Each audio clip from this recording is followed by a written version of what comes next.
Are you feeling weak, worn out, or overwhelmed? God promises in 2 Corinthians chapter 12 verse 9, NKJV, "And he said to me, My grace is sufficient for you, for my strength is made perfect in weakness. Therefore most gladly I will rather boast in my infirmities, that the power of Christ may rest upon me." 1. Now we will discuss the historical aspect of the verse. The Apostle Paul wrote 2 Corinthians to a church struggling with false apostles and spiritual pride. In this chapter, Paul describes a thorn in the flesh, some physical or spiritual challenge that God chose not to remove. 3 times Paul prayed for it to be taken away, but instead of removing it, God gave him a deeper promise. "My grace is sufficient for you." In a culture obsessed with strength and power, Paul learned the secret of Christian living. God's grace shines brightest in our weakness. 2. Let's unpack the theological meaning. This verse reveals 3 powerful truths. Checkmark. My grace is sufficient. God's grace is enough. Not just for salvation, but for daily living and every trial.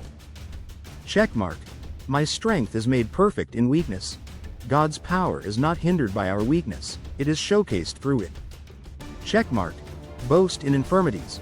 Paul learned to embrace weakness, because that's when the power of Christ rests on us.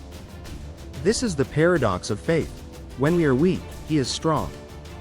3. Old Testament cross-references. In Isaiah chapter 40 verse 29, he gives power to the weak, and to those who have no might he increases strength. God delights to strengthen the humble and lowly. In Psalm chapter 73 verse 26, my flesh and my heart fail, but God is the strength of my heart and my portion forever. Our limitations lead us to trust in God's unlimited strength. In Exodus chapter 15 verse 2, the Lord is my strength and song, and he has become my salvation. God has always been the source of his people's strength. 4. New Testament cross-references. In Philippians chapter 4 verse 13, I can do all things through Christ who strengthens me. Our strength for every challenge comes from Christ. In Ephesians chapter 3 verse 16, to be strengthened with might through his Spirit in the inner man. God's Spirit empowers us in our innermost being. In Romans chapter 5 verse 3, 5 trials produce perseverance, character, and hope, by God's Spirit. Weakness becomes the soil for spiritual growth. 5. Application.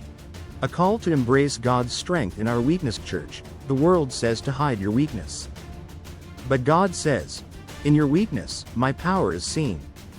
Checkmark. Stop trying to be strong on your own. Checkmark. Let your weakness be the doorway for God's strength to shine. Checkmark. Learn to boast, not in your abilities, but in Christ's sufficiency.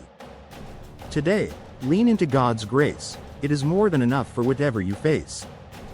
God bless you and give you grace after grace.